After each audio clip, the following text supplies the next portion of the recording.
right, guys, we're knocking out another one, man. We're knocking out another one before my client gets in here. This is the Lovers reading. Oh, my goodness. I'm going to be using my pagans, man.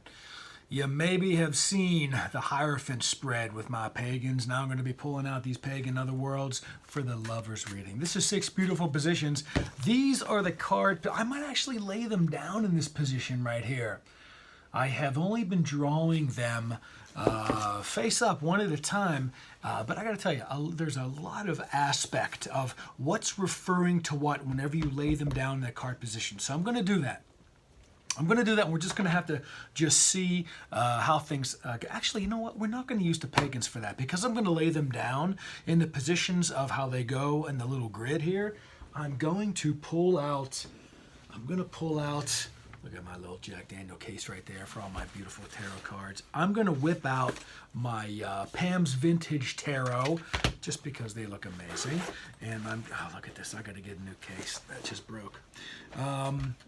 Because whenever you lay them down in the card spread positions, you know, you got to keep in mind what's referring to what, whose back is turned to what's pointing to another thing. And we're going to get a lot of good value out of that. And that's exactly what we're going to do. Okay, so we're going to use... How do you love the backs of that? I mean, you know, you guys have seen this a million times. But the Pam's Vintage Tarot Size deck, that's what we're going to do right now for the Lovers reading. And actually, I kind of like to keep my private, my love life, my relationship life a little bit private and away from this. But we'll kind of see how much I can share from this.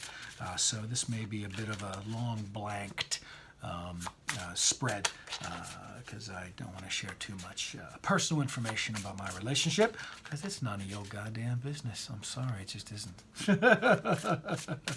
All right. How have I experienced love in my life? Okay, well, that's not too personal right there. That's not too personal. That's a general. How have I experienced love in my life? It's wigging out, man, with the black and white and all that thing here. How about that? Maybe I won't wig out like that so much. How have I experienced love in my life? Okay, 1, 2, 3, 4, 5, 6, 7. It is the 7 of coins. You know the figure. You know the figure. I've always had love in my life. And I tell you what, honestly, as much as I've had really wonderful relationships, we're talking familial, we're talking amigos, just friendly relationships, romantic relationships. But it was always that, this is great, this is comfortable, but just kind of like the figure's doing here, oh my God, I wonder if there's something more. I wonder if there's a different aspect of love that I can be experiencing. I got to say that's true. Because this is success, man. I mean, you love a 7, but you look at the face right there. It's kind of like, this is great, but I wonder if there's more. I wonder if there's a new aspect of love. And that's absolutely true. So that's how I've experienced love in all regards in my life, even with my animal relationships, man, to be honest with you. Number 2, what has it done? What has it done? What has love done? All right, no, actually a card flipped out of here, so I'm going to put it right back in place, and I'm going to draw it here. What has it done? Look at this, a queen. Okay, you love a master. You love a master card. Queens are the masters. The queens are the cognitive. Love, it's so interesting. Whenever you consider love, especially in my position, whenever you consider love, and then you're sort of drawn by emotions, you're kind of, it seems as if you're just feeling things in a way because you feel things.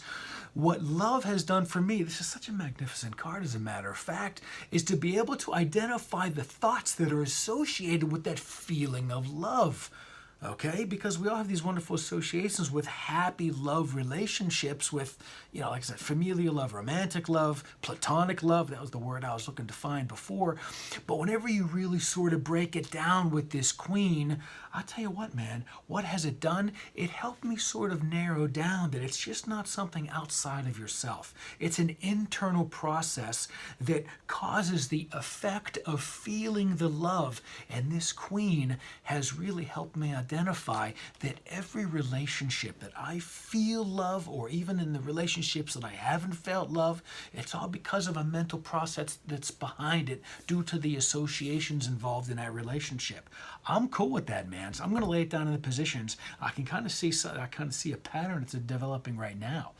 Card number 3, what do I desire? What do I desire? It's right here, guys.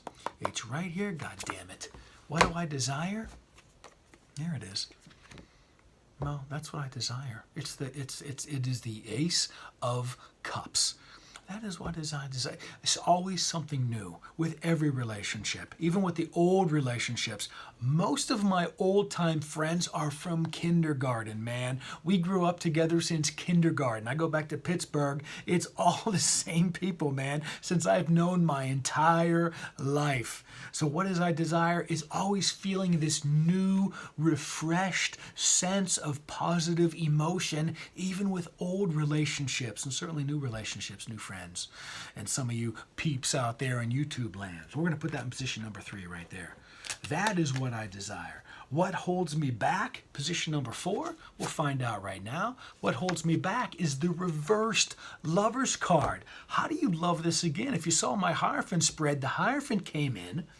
In the Hierophant reading, now we got the Lover's card coming in, reversed in the Lover's reading, and it is what holds me back.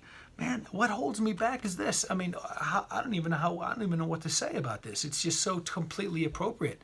The idea that something doesn't seem to fit. What holds me back is that there's some sort of thing called imperfection out there. What holds me back is the ideal that there's a piece out there that's meant to fit, but it doesn't fit. You know, with any relationship, of course, this generally means romantic relationship, but what holds me back is the feeling that something isn't completely perfect. All right, I like to kind of think now that the process of perfection is perfect, which means that if you're in the process, it can't be perfect. I would say that this has held me back. That's position number 4. I love the Lovers coming up in the Lovers spread. So here we go. Number 5. We're going to put that right. We're going to put that right there. What does love ask of me? What does the spirit of love ask of Jeff Burr? We're going to find out right now. Bloody-doo. There we go. There it is. That I just keep on living, that I just kind of keep on doing, that I just kind of keep on feeling, that I just kind of keep on thinking, that I just kind of keep on feeling, that the aspect of love in my life is just the process. And one relationship leads to the next. They meld together. And I just think that's a beautiful read right there. I love that 8. That's a magnificent 8. And I love that vintage deck. Come on, guys. You love Pam's vintage deck. I love it so much. What does love ask of me is just to keep on enjoying the feeling of it, all right? Also investigating why it feels good or why it doesn't feel good, all right? It's just feedback, man. Relationships are just feedback to what's going on in your own life. I'm okay with that, man. I am okay with that. Position number 6. What can love give me? What can love give me? Seems obvious if you think about it. We'll see what the old higher self, what the old conscious self, the higher self, subconscious connection is going to say about that. Oh my goodness gracious me. What can love give me? Oh my gosh, it can give me growth. It can give me growth through sorrow, and you better frickin' believe it, man. This is what love gives everybody. The idea that you can identify that you have, oh man, what are the words? What are the right words? That you have the capacity to feel because it can feel so bad whenever you lose it. All right? This is pain. This is the natural course of the loss of love. All right? That's what it gives me. It's the sense that you can appreciate it once you lost it. You can't suffer from it. All right? This is pain. This is suffering. Pain can be a beautiful thing whenever you recognize it. That's what love gives me. All right? If you mourn a relationship, if you mourn when somebody passes over, if you mourn the death of any sort of connection between somebody else, that is the measure of how capable you are to be able to bond yourself with somebody else. So I hope for all of you, you have a high capacity for pain, because that means you have a high capacity for love. It sounds twisted, but it's really not. I just don't want you to suffer from it. I love it. Now let's see if I can't get any sort of measure seeing this in the little grid here that they told me to lay out here for me. I'm not getting anything straight off the bat. I'm going to lay the lovers out just like that, under 10 minutes. I love a short video. I hope you enjoyed this, and I hope you enjoy your own lovers spread. I'll see you guys later.